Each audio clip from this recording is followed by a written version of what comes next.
ಮದುವೆಯಾಗಿದ್ರೂ ಕೂಡ ಬೇರೆ ನಿಶ್ಚಿತಾರ್ಥ ಮಾಡಿಕೊಂಡ ಆ ನಟ ಅನ್ನುವಂಥ ಪ್ರಶ್ನೆ. ಮದುವೆಯಾಗಿ ಒಂದೇ ತಿಂಗಳಿಗೆ ಪತ್ನಿ ಬೇಡವಾದ್ಲ ಅನ್ನೋದು ಒಂದೆಡೆ. ಪತ್ನಿ ಗರ್ಭಿಣಿಯಾಗಿದ್ರೆ ಅದೇ ಹೊತ್ತಲ್ಲಿ ನಟ ಮತ್ತೊಂದು ನಿಶ್ಚಿತಾರ್ಥ ಮಾಡಿಕೊಂಡಿದ್ದಾನೆ ಅನ್ನುವಂಥ ಆರೋಪ. ನೇತ್ರಾವತಿ ಸೀರಿಯಲ್ನ ನಟ ಸನ್ನಿ ಮಹಿಪಾಲ್ ವಿರುದ್ಧ ಈ ಆರೋಪ ಕೇಳಿಬಂದಿದೆ. ಮತ್ತು ಇದನ್ನು ಪ್ರಶ್ನೆ ಮಾಡೋದಕ್ಕೆ ಹೋದಂಥ ಪತ್ನಿಗೆ ಹಲ್ಲೆ ಮಾಡಿದ್ದಾರೆ ಅನ್ನುವಂಥ ಆರೋಪವೂ ಕೂಡ ಕೇಳಿಬರ್ತಾ ಇದೆ. ಪ್ರಶ್ನೆ ಮಾಡೋದಕ್ಕೆ ಆತನ ಮನೆಗೆ ಹೋಗಿದ್ದಂಥ ಪತ್ನಿಗೆ ಚಾಕುವಿನಿಂದ ಇರಿದಿದ್ದಾನೆ ಈ ನಟ ಅನ್ನೋ ಆರೋಪ ಈಗ ಕೇಳಿ ಬರ್ತಾ ಇದೆ.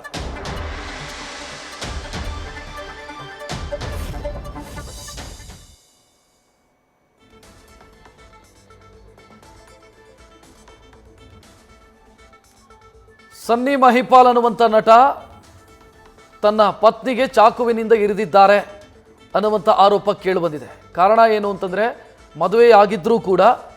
ಮದುವೆಯಾಗಿ ಪತ್ನಿ ಗರ್ಭಿಣಿ ಆಗಿದ್ರೂ ಕೂಡ ಮತ್ತೊಂದು ಮದುವೆಯಾಗೋದಕ್ಕೆ ನಿಶ್ಚಿತಾರ್ಥ ಮಾಡಿಕೊಳ್ಳೋದಕ್ಕೆ ಹೋಗಿದ್ದಾರೆ. ಇದು ಪತ್ನಿಗೆ ಗೊತ್ತಾಗಿದೆ. ಪತ್ನಿ ಅವರ ಮನೆಗೆ ಹೋಗಿ ಕೇಳಿದ್ದಾರೆ ಏನು ಎತ್ತ ಅಂತ ವಿಚಾರಣೆ ಮಾಡಿದಾಗ ಸನ್ನಿ ಮಹಿಪಾಲ್ ಚಾಕುವಿನಿಂದ ಪತ್ನಿಗೆ ಇರಿದಿದ್ದಾನೆ. ಇದರ ಪರಿಣಾಮ ಗರ್ಭಿಣಿ ಪತ್ನಿ ಅವರಿಗೆ ಅಬಾರ್ಷನ್ ಆಗಿದೆ ಅನ್ನೆಲ್ಲ ಆರೋಪಗಳು ಕೇಳಿಬರ್ತಾ ಇದೆ. ಸನ್ನಿ ಮಹಿಪಾಲ್ ನೇತ್ರಾವತಿ ಅನ್ನುವಂಥ ಸೀರಿಯಲಲ್ಲಿ ನಟಿಸಿದ್ರಂತೆ. ಈ ಬಗ್ಗೆ ಹೆಚ್ಚಿನ ಡೀಟೇಲ್ ನೀಡೋದಕ್ಕೆ ನಮ್ಮ ಪ್ರತಿನಿಧಿ ಪ್ರಜ್ವಲ್ ಫೋನ್ ಸಂಪರ್ಕದಲ್ಲಿ. ಪ್ರಜ್ವಲ್, ಅಂದ್ರೆ ಮದುವೆಯಾಗಿ ಬೇರೆ ಬೇರೆ ಇದ್ರ ಇಬ್ರು? ರಕ್ಷತ್, ಈ ಒಂದು ಪ್ರಕರಣವನ್ನ ಗಮನಿಸ್ತಾ ಹೋದ್ರೆ ಇಲ್ಲಿ ಒಂದು ಮದುವೆಯಾಗಿ ಮತ್ತೊಂದು ನಿಶ್ಚಿತಾರ್ಥವನ್ನ ಸೀರಿಯಲ್ ನಟ ಮಾಡ್ಕೊಂಡಿದ್ದ ಅನ್ನೋ ಒಂದು ಅನುಮಾನ ಕೂಡ ಮೂಡ್ತಾ ಇರೋದು. ಕಾರಣ ಏನು ಅಂತ ಹೇಳಿದ್ರೆ, ಒಂದು ತಿಂಗಳ ಹಿಂದೆ ಈತ ಯುವತಿಯನ್ನ ಮದುವೆ ಆಗಿರ್ತಾನೆ. ಆ ಸಂದರ್ಭದಲ್ಲಿ ಅವರಿಬ್ಬರ ನಡುವೆ ಜಗಳ ಕೂಡ ಆಗಿರುತ್ತೆ.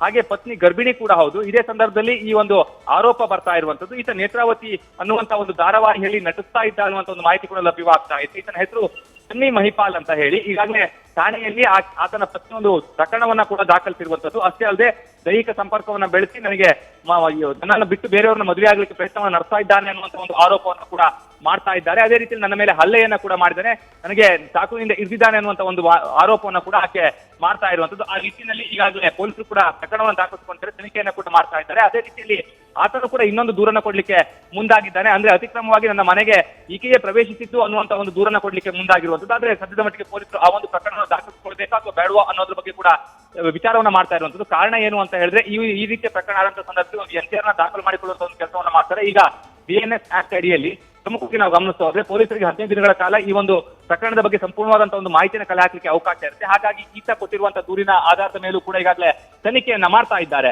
ಇಬ್ಬರ ಒಂದು ಆರೋಪ ಏನಿದೆ, ಒಂದು ಕಡೆಯಲ್ಲಿ ಆರೋಪ ಮತ್ತು ಪ್ರತ್ಯಾರೋಪ ಇರುವಂತದ್ದು ಏನು ಅಂತ ಹೇಳಿದ್ರೆ, ಆಕೆ ಹೇಳ್ತಾ ಇರುವಂತದ್ದು ಈತನಿಗೆ ಮೋಸ ಮಾಡ್ತಾ ಇದ್ದಾರೆ ಅನ್ನುವಂಥದ್ದು. ಅದೇ ರೀತಿ ಆತನು ಕೂಡ ಈಕೆ ಅತಿಕ್ರಮವಾಗಿ ಮನೆಗೆ ಪ್ರವೇಶವನ್ನ ಮಾಡಿದ್ದಾಳೆ ಅನ್ನುವಂತ ಒಂದು ಆರೋಪವನ್ನು ಕೂಡ ಮಾಡ್ತಾ ಇರುವಂತದ್ದು. ರಕ್ಷತ್, ಧನ್ಯವಾದ ಪ್ರಜ್ವಲ್ ಮಾಹಿತಿಗೆ. ನ್ಯೂಸ್ ಫಸ್ಟ್ ನಿರ್ಭೀತಿಯಿಂದ ನಿಮ್ಮ ಪರವಾಗಿ.